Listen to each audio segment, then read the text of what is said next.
Voyez, c'est excitant de se fixer des objectifs si grands que vous ne pouvez pas les atteindre tant que vous ne devenez pas la personne qui le peut. Parce que vous allez ressentir de la peur, du doute, vous serez un peu maladroit et anxieux, mais cela signifie simplement que vous êtes étiré. Cela signifie que vous allez devoir grandir pour atteindre ces objectifs, que Dieu répond à ce genre de foi. C'est vrai.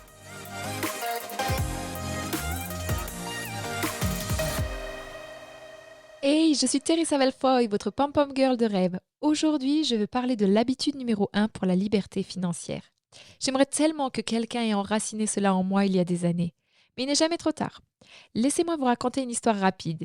Il y a quelques années, j'ai donné à mon équipe la tâche de lire un livre parlant de finances. Je leur ai mis au défi de définir de grands objectifs financiers avant le 31 décembre et je leur ai appris à se fixer des objectifs de la bonne manière, à les mettre par écrit, à les garder devant leurs yeux toute l'année. C'était en mai. Je leur donnais donc 7 mois pour voir ce qu'ils pouvaient faire en ayant une vision claire de leurs finances personnelles. Et je les ai emmenés en excursion. Nous étions en avance et nous avons conduit à San Antonio, du Texas depuis Rockwall, où nous devions aller entendre Dave Ramsey en personne. Je veux juste que vous écoutiez ce que mon équipe a fait en seulement 5 mois, avec une vision claire. Certains d'entre eux ont payé leurs dettes de carte de crédit. Ils ont payé leur voiture. Ils ont payé 3 ans de factures médicales. Ils ont économisé 1 000 $ d'argent pour des urgences. Plusieurs d'entre eux ont commencé à investir de l'argent. L'un d'eux a même payé sa maison en entier.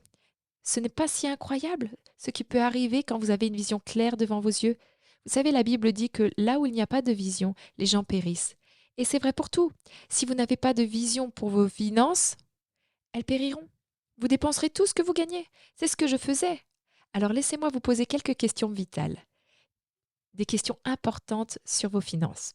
Oh, et j'aimerais vous demander de vous abonner à cette chaîne. Cela signifie tellement pour moi d'ajouter des vidéos pour vous chaque semaine. Vous n'avez pas idée. Alors prenez une seconde rapide et appuyez sur le bouton s'abonner. Et sans aucun doute, je suis tellement reconnaissante. D'accord. Les questions que vous devez vous poser. Avez-vous 6 mois de vos dépenses mensuelles épargnées dans un compte d'urgence? Par exemple, si vos dépenses mensuelles sont d'environ 4 000 € par mois, vous devez avoir 24 000 € sur votre compte d'épargne d'urgence, que vous ne touchez jamais. Si vous avez 3 mois, ce serait environ 12 000 €. Avez-vous 4 000 € un mois? Avez-vous assez pour durer jusqu'à vendredi? Probablement pas. C'est là où j'étais il y a des années. Mais écoutez ceci. On dit que 60% des Américains n'ont pas économisé un centime cette année. 60%, pas un centime. Saviez-vous que l'Américain moyen a 13 écritures de crédit en cours? Le solde moyen est supérieur à 15 000 €. Le prêt automobile moyen est de 30 000 €. C'est environ 500 € par mois que nous mettons dans la voiture, mais pas dans un compte d'épargne. 50% des Américains ont moins d'un mois de leur revenu économisé pour un jour difficile. Dave Ramsey dit que cela peut sembler pas très positif, mais vous savez quoi? Il va y avoir des jours difficiles. 2 tiers des Américains ont des difficultés à épargner 1 000 € comme argent d'urgence. La raison pour laquelle je partage cela avec vous est que parfois nous avons juste besoin d'un réveil pour nous rendre compte que quelque chose doit changer. Je sais que je l'ai fait pour revenir à mon titre, la vidéo de cette semaine. Quelle est l'habitude numéro 1 pour une liberté financière? Josh Klassen a écrit un livre intitulé L'homme le plus riche de Babylone. Ce livre est devenu un best-seller mondial vendu à des millions d'exemplaires dans toutes les langues du monde. Et il y a un principe de base dans ce livre. Le voici. Payez-vous d'abord. Économisez au moins 10% de votre revenu. Retirez 10% de chaque chèque de paie que vous recevez pour vous payer en premier. C'est l'habitude numéro 1 pour la liberté financière. Donc, si vous ne pouvez pas économiser 10%, commencez par 1% et mettez-le dans votre compte épargne. Au lieu de l'appeler compte épargne, appelez-le avec un nom passionnant, comme Financer mon rêve, ou Ma richesse future, ou Ma richesse personnelle. Un nom qui vous motive à mettre quelque chose dedans. Parce que si votre fortune future a 700 €, ce n'est pas très réconfortant. Mais commencez à vous payer, même si vous commencez avec 1%. Économisez quelque chose sur chaque chèque de paye et commencez là où vous êtes. Il vaut mieux avoir petit que rien du tout. Sachez qu'économiser 20 € par semaine, 52 semaines par an, représente plus de 1 000 €. c'est 1040 euros, rien qu'en économisant 20 euros par semaine. Cela évite juste une sortie au restaurant par semaine. Et voici le changeur de jeu. Rendez-le automatique. Vous savez, la plupart des comptes en ligne ont une petite case que vous cochez qui dit transférer l'argent chaque semaine, chaque mois. Configurez-le pour que vous n'ayez aucune excuse. Vous savez, je connais une femme qui a finalement décidé d'obtenir une vision claire pour ses finances à 56 ans. Elle a dit « ça suffit ». Elle a commencé à économiser de l'argent. Elle est devenue si agressive qu'elle a dit « je ne compte pas sur ma famille et mes amis pour prendre soin dans ma vieillesse ». Elle a dit « je ne serai pas fauchée et affamée dans ma vieillesse ». Elle a économisé plus de 100 000 euros à l'âge de 62 ans. C'est encourageant. Alors laissez-moi vous montrer quelques-uns des conseils que j'ai donnés à mon personnel, mon équipe, sur la façon de définir vos objectifs, vos finances pour cette année. Michael Hyatt, il est incroyable avec l'établissement d'objectifs. Il a demandé aux dirigeants d'entreprise à un très haut niveau: combien d'entre vous croient au pouvoir d'avoir des objectifs? Les mains se sont levées. Combien d'entre vous ont des objectifs? Les mains se sont levées. Combien d'entre vous ont une liste d'objectifs écrits? 3% des mains se sont levées.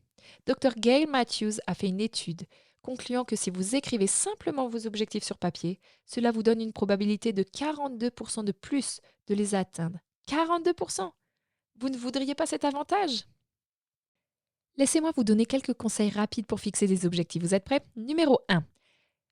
Fixez-vous 7 à 10 objectifs pour l'année. Vous savez, la recherche soutient de rester entre 7 et 10 objectifs. En avoir plus nous fait perdre le focus. Numéro 2. Écrivez-les au présent. Commencez chaque objectif par je suis, je gagne. J'ai, je conduis, je pèse, j'économise. Le numéro 3, soyez très précis. J'économise 10 000 euros d'ici le 31 décembre. Numéro 4, établir des délais. Les délais sont motivants. Ils créent ce sentiment d'urgence. Numéro 5, sortez de votre zone de confort. Voyez, si tous vos objectifs sont dans la zone de confort, cela ne vous motive pas. Cela ne vous oblige pas à penser de manière créative, à prier pour mettre une exigence sur votre foi. Vous savez, cela doit être quelque chose qui vous motive. Demandez-vous quelle est la chose la plus cool qui pourrait arriver cette année. Se fixer des objectifs si grands que vous ne pouvez pas les atteindre tant que vous ne devenez pas la personne qui peut les faire. Vous allez ressentir de la peur, des doutes, vous serez un peu maladroit et anxieux, mais cela signifie simplement que vous êtes étiré. Cela signifie que vous allez devoir grandir pour atteindre ces objectifs et Dieu répond à ce genre de foi. Numéro 6, rendre vos objectifs visibles et de les déclarer toute l'année. Vous savez, c'est pourquoi j'aime les tableaux de vision, parce que cela a été découvert comme la principale raison pour laquelle les objectifs ne sont pas atteints. Nous les mettons dans un tiroir, nous les mettons sur l'ordinateur auquel nous ne revenons jamais, nous les laissons classés dans un classeur à 3 anneaux ou sur une clé USB. On ne les regarde jamais. Je faisais ça et oh, laissez-moi juste vous dire très vite avant que j'oublie, votre offre cette semaine est tout mon cours de tableau de vision qui est normalement à 97 euros. Mais nous l'offrons à nouveau cette semaine pour 8 euros. Vous allez adorer rejoindre plus de 25 000 étudiants qui se sont inscrits partout dans le monde et réalisent leurs plus grands rêves et leurs objectifs. Je crois que vous êtes le prochain, alors obtenez tous les outils dont vous avez besoin pour rendre vos objectifs visibles. En cliquant sur le lien, inscrivez-vous aujourd'hui pour seulement 8 euros, d'accord? Cela m'amène à mon dernier point. Numéro 7 est de suivre vos progrès. Vous savez, il est extrêmement important que vous voyiez où vous en êtes mois après mois, en ce qui concerne vos objectifs annuels. Vous n'êtes pas surpris lorsque décembre arrive et que vous découvrez soudainement que vous n'avez pas atteint vos objectifs. Vous les avez suivis toute l'année, vous les avez regardés toute l'année. Alors je veux vous défier très vite à étudier, être un étudiant à vie. Vous savez que Jim Rohn avait l'habitude de dire que votre argent n'augmentera que dans la mesure où vous grandissez. Alors vous pouvez commencer dès maintenant en vous inscrivant à mon cours en ligne sur le tableau de vision pour seulement 8 euros et que vous preniez au sérieux votre objectif financier cette année. Je ne sais pas combien de temps nous allons l'offrir pour 8 euros, c'est normalement 97, mais le chiffre 8 signifie un nouveau départ. Donc si vous attendiez qu'il soit à nouveau offert pour seulement 8 euros, c'est maintenant. Et bien sûr, vous allez obtenir mon e-book Rêvez-le, affichez-le, vivez-le et le cahier d'exercice en ligne pour accompagner les 6 vidéos de formation. Je vais vous aider à obtenir votre réussite financière. Faites-en une priorité en obtenant une vision claire devant vos yeux. Alors cliquez sur le lien dans la description et vous pouvez commencer aujourd'hui. Je vous encourage à vivre vos rêves.